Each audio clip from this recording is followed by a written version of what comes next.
Nah, siklus, kata kuncinya adalah di siklus. Kenapa siklus? Siklus itu adalah sesuatu yang berputar. Jadi dari satu titik, balik lagi ke titik yang sebelumnya, balik lagi terus. Karena memang seperti itu. Kebijakan publik itu bukanlah satu arah bentuknya, bukanlah satu kali saja atau one time, dan juga bukan hanya dari pemerintah saja kepada masyarakat dan tidak ada imbal balik.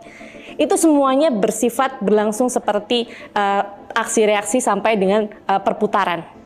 Nah, dalam banyak sekali literatur disebutkan bahwa siklusnya itu ada yang bilang 6, ada yang bilang 5. Saya akan menjelaskan 5 yang paling awal saja, yang paling basic.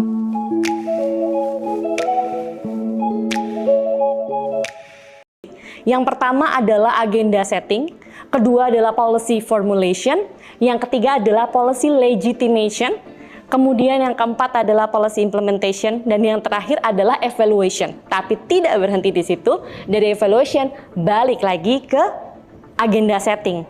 Nah, kok bisa kayak gitu?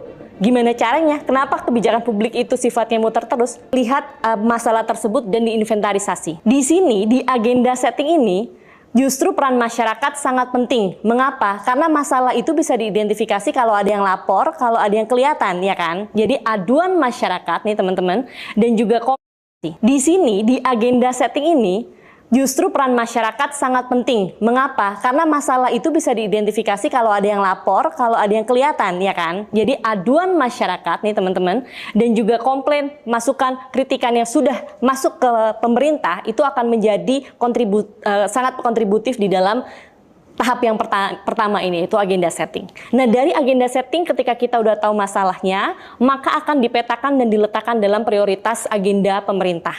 Oke, berarti udah ya, agenda setting sudah tahu kita masalahnya, kita sudah menginventarisasi masalah, masuk ke yang tahap kedua, yaitu policy formulation.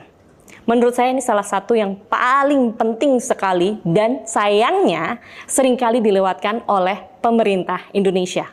Kenapa? Karena di dalam policy formulation, seharusnya ketika sudah ada inventarisasi masalah, ketika sudah memetakan masalah, seharusnya ada opsi-opsi kebijakan.